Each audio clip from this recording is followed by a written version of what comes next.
Both of these films reminded me of that old saying the Kurds have that we have no friends at the mountain. 4 years now since you made the Battle of Mosul. What is that? Is that observation still true? Alas, yes.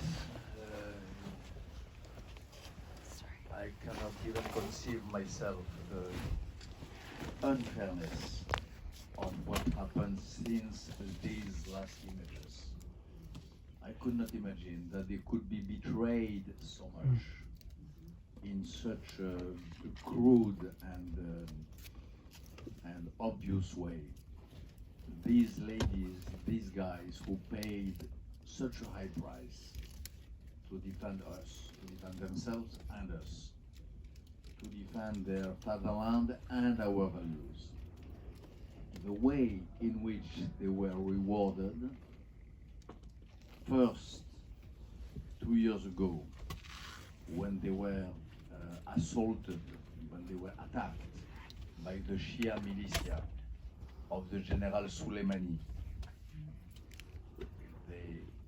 with Abrams tanks against them. They were abandoned by the whole international community, starting with America and Europe. And more recently, last October, their brothers or their cousins of Syria had to face the same sort of fate. So, yes, after this parenthesis, which I did catch with my band and my camera, there was a sort of parenthesis during which they seemed to have other friends, but just after, they had to admit the cruel reality when the world went to believe that they were no longer useful, they were dropped.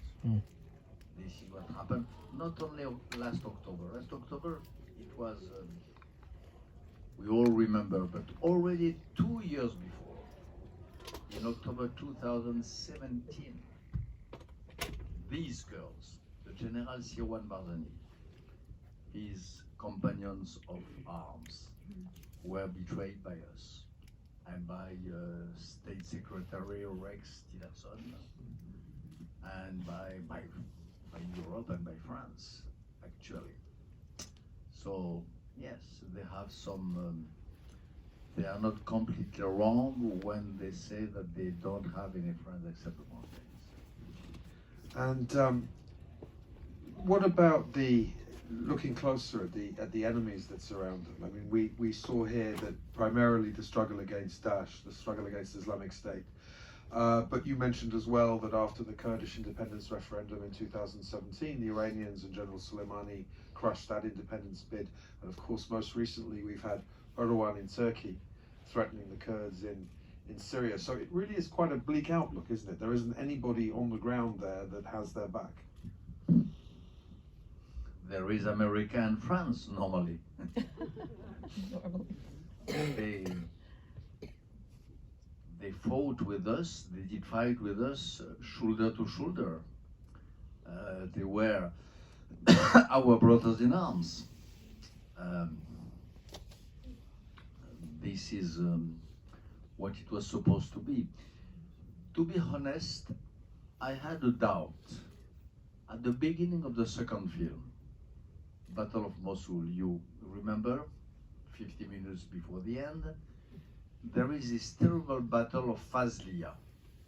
Fazliya, when I enter in the armored vehicle, when I say, are we going to enter in Fazliya? Yes, and then there is this terrible fire around us. And what I don't say in my commentary, because at this time I was not 100% sure, I did not want to take the risk of saying something which could be not completely accurate. But now I have the evidence. After the movie, I got them. After the movie was released. This day, in Fazliya, there was an air support which was scheduled. when this convoy, in which I am with my cameraman and with Gilles Herzog, when this convoy arrives at Fazlia, they knew that there were some people of Daesh there. They knew that they will be attacked by, but the plan, the program was that there had to be some American planes, Americans by origin, but under the flag of the coalition, to bomb Daesh and to support them. And the plan was that, to take this village of Fazlia. And what we discovered when we were in this hell of fire with this guy, this battle lasted 4 hours. During a big part of the 4 hours, I was taken myself. I was taken inside a vehicle. They were, my Kurdish friends felt that they were responsible of me and so on and so on. But it lasted 4 hours and we waited for the support.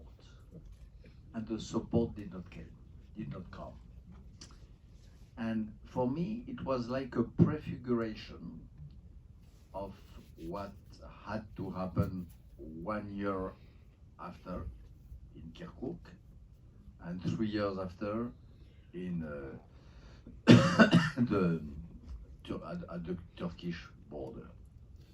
So they are taken in the jaw of Turkey, Iran, with some countries which they revere and which don't pay back their reverence.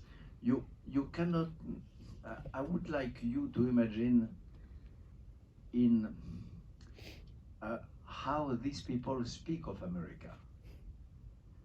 In what high terms they love America. They love the American spirit. They are convinced that this place is the best in the world. Not because they want to come here, no, they are happy where they are. But they respect, they venerate, they revere the American democracy. They know the check and balance system, the Constitution of America, the First Amendment. They have such a deep respect. And as you know, anti-Americanism is a plague which is so well spread all over the world. Strangely enough, not in this place. I found really very, very few anti-Americans, anti-Semites in these Kurdish people. And they were paid back by this lack of air support in Fazlia and with this betrayal after that. It is one of the most sad stories I had to live in my... I lived a lot of sad stories. If some of you come to see tomorrow Bosnia, it is also the story of an abandonment.